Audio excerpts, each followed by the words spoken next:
Hello दोस्तों, आज के इस वीडियो के दौरान हम बात करने वाले हैं सुज़लोन एनर्जी लिमिटेड के बारे में।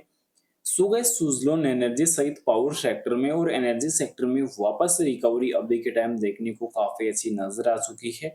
फिलहाल रिकवरी के पीछे का जो वजह है वो भी क्लियर हुआ नहीं था। काफ़ी लोगों ने कमेंट ये देखा कि इस रिकवरी के पीछे की वजह क्या रहने वाली है, साथ ही आने वाले रिजल्ट्स में क्या बड़े ऐलान हमें नज़र आ सकते हैं, जिसमें खासकर डिविडेंड और बोनस से रिलेटेड क्या अपडेट इसमें रहने वाली है। तो ये चीज़ें भी कवर करने वाले हैं। साथ ही साथ अभी के टाइम इस कंपनी को लेकर एक्सपर्ट की जो राय है वो क्या रहने वाली है, साथ ही साथ क्या टारगेट वगैरह जो है यहाँ पे जो है एक्सप्लेन किए जा रहे हैं एक्सपर्ट के द्वारा, तो वो भी यहाँ पे कवर करने वाले हैं। साथ ही साथ अब आगे चलकर क्वार्टर 4 के पहले किस प्रकार उतार-चढ़ाव हमें बड़े नज़र आ सकते हैं, तो वो भी कवर करने वाले हैं। पर इन सब चीज़ों को डिस्कस करने से पहले बता दूँ, बाय सेल के लिए कोई भी रिकमेंडेशन सजेशन नहीं रहेगी। जानकारी ओनली एजुकेशनल पर्पज़ के लिए रहेगी। सबसे पहले अगर आज की क्लोजिंग पर अगर हम बात करें तो आज की क्लोजिंग 42.53 के ऊपर क्लोजिंग रहने वाली है। रिकवरी काफ़ी अच्छी नज़र आई है क्योंकि अभी के टाइम उतार-चढ़ाव काफ़ी इम्पोर्टेंट देखने को नज़र आए हैं। इंट्राडे का हाई अगर देखेंगे तो इंट्राडे का हाई काफ़ी बेटर रहा है और इंट्राडे में जो हाई देखने को मिला वो ₹43.54 तक यहाँ पे देखने को मिला। इंट्राडे में 5% से अधिक की तेजी आज देखने को मिली है और इसके बाद मेन चीज़ निकल के आई है कि इस खबर के पीछे इस तेजी के पीछे की वजह क्या है, तो सुज़लोन एनर्जी लिमिटेड को लगातार तीसरे सत्र में भी बढ़त देखने को मिली है क्योंकि अभी के टाइम बैक टू बैक पिछले कुछ सेशन से इसमें काफ़ी ज़्यादा रिवर्सल देखने को मिला है, काफ़ी अच्छी जंप देखने को मिली है क्योंकि अभी उतार-चढ़ाव में एक स्टेबिलिटी इसमें काफ़ी ज़्यादा नज़र आई है। अब मेन चीज़ निकल के आई है कि ईरान अमेरिका युद्ध के बीच ग्रीन एनर्जी शेयरों में बाजार की गिरावट को मात दी है।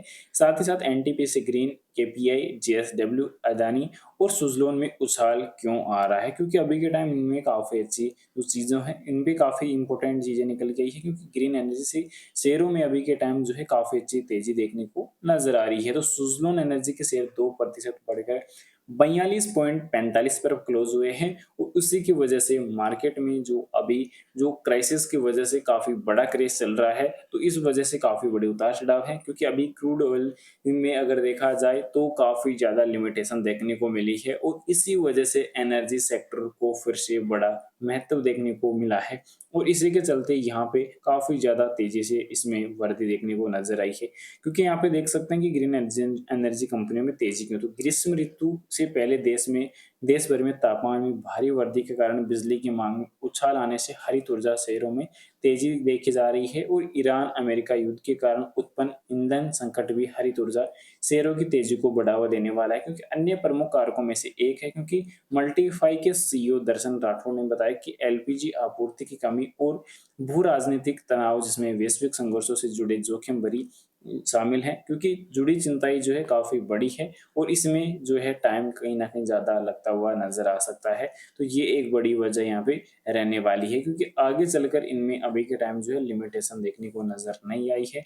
अब यहाँ पे देखने को मिला है कि खरीदे बेचे या रखे तो पारस defence, Suzlon, quality power, हैप्पीएंस, mine, Sharda energy पर अभी के टाइम जो एक्सपर्ट की राय निकल के आई है तो पारस डिफेंस पर यहाँ पे जो है एक spice jet limited, Suzlon energy इनके ऊपर काफ़ी अच्छी राय यहाँ पे निकल के आई है। तो यहाँ पे कुछ वोरा और शाहीना मुकादम इन 2 एक्सपर्ट की तरफ से जो राय निकल के आई है, खासकर हम बात करने वाले हैं यहाँ पे सुज़लोन एनर्जी को लेकर। तो सुज़लोन में अभी देखने को मिला है कि कुछ जो बोहरा है उनकी तरफ से जो एक्सपर्ट है उनकी तरफ से जो राय निकल के आई तो उनका मानना है कि होल्ड रखा जाए और चार्ट से पता चलता है कि स्थिति अनुकूल नहीं है। शेयरों में काफ़ी नुकसान हुआ है और शेयरों में कुछ संशय देखने को मिल रहा है और हाल ही में हुए ₹37 के उतार-चढ़ाव को स्टॉप लॉस के रूप में निर्धारित किया जाना चाहिए और ₹50 तक की बढ़ोतरी मुनाफा बुक करने का भी अवसर होना चाहिए। तो ये एक्सपर्ट की तरफ से एक बड़ी राय देखने को मिलने वाली है। क्वालिटी पावर पर भी यहाँ पे होल्ड रेटिंग रखी गई है। साथ ही साथ टाटा कंसल्टेंसी सर्विसेज लिमिटेड पर भी धीरे-धीरे यहाँ पे चाइना की तरफ से जो अपडेट रखा गया है कि खरीदारी करने की अपडेट रखी गई है। तो कुछ बोरा और सादीना मुकादम की तरफ से कुछ कंपनियों पर इस प्रकार जो राय है वो यहाँ पे निकल के आई है।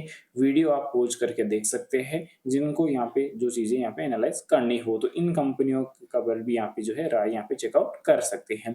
फिलहाल यहाँ पे कंपनी की रही बात रिजल्ट से रिलेटेड, तो रिजल्ट के लिए अगर हम बात करें जो लास्ट टाइम क्वार्टर 3 के नंबर्स में जो प्रॉफिट निकल के आया था, वो क्वार्टर 2 के मुकाबले क्वार्टर 3 में कम देखने को मिला और बेटर देन यहाँ पे क्वार्टर 4 में काफ़ी अच्छे प्रॉफिट निकल के आ सकते हैं, क्योंकि पिछले क्वार्टर 4 की अगर हम बात करें तो पिछले क्वार्टर 4 में कंपनी का प्रॉफिट 1181 करोड़ देखने को नजर आया था, जो काफ़ी इंपॉर्टेंट प्रॉफिट निकल के आया था। इसके अलावा जो उतार चढ़ाव थे उसमें भी काफ़ी ज़्यादा स्टेबिलिटी हमें नजर आई थी। अब यहाँ पे एसएसपी को लेकर अगर बात कर ली जाए तो लास्ट टाइम क्वार्टर 3 के एसएसपी में काफ़ी बड़े चेंजेस और बदलाव नजर आए थे, जिसमें देखने को ये मिला था कि यहाँ पे एफआई की होल्डिंग इंक्रीज हुई थी जबकि डीआई में गिरावट हुई थी।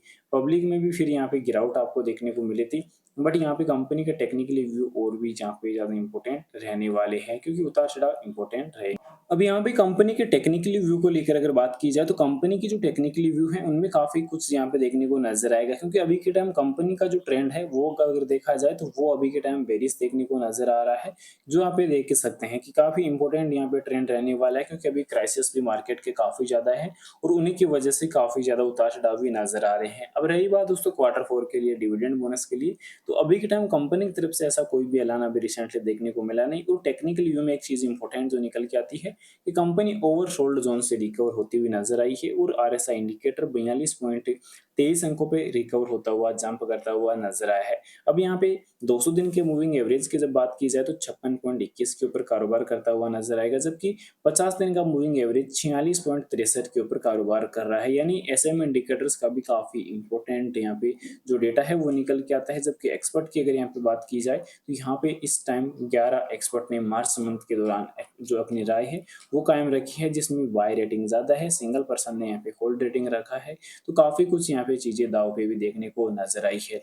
फिलहाल वॉल्यूम के लिए अगर बात करी जाए तो वॉल्यूम आज के सेशन के दौरान 11 करोड़ की एनएससी बीएससी दोनों एक्सचेंज के ऊपर वॉल्यूम 11 करोड़ की निकल के आई है, जबकि लास्ट टाइम यहाँ पे 7 करोड़ की वॉल्यूम निकल के आई थी। ओवरऑल काफी ज्यादा डेटा इंपॉर्टेंट निकल के आया है।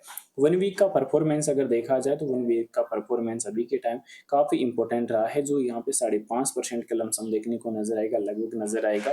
वहीं एक महीने के लिए अगर बात की जाए तो 9.36%, तो पिछले 3 महीने के लिए 20% और 1 ईयर के लिए 21% रहेगा। वहीं 3 सालों के लिए अगर बात की जाए तो 3 साल का रिटर्न काफी इंपॉर्टेंट देखने को नजर आया है। पर यहाँ पे तो इन सब चीज़ों में काफ़ी बड़े उतार चढ़ाव में यहाँ पे रिकवरी नज़र आ सकती है। कंपनी के क्वार्टर 4 के जो नंबर्स है वो हमें जल्द नज़र आने वाले हैं नेक्स्ट मंथ, क्योंकि अभी के टाइम मार्च का जो डेटा है वो भी कैलकुलेट होना बाकी है। हाफ मंथ ऑलरेडी कंप्लीट होता हुआ ऑलमोस्ट नज़र आने वाला है।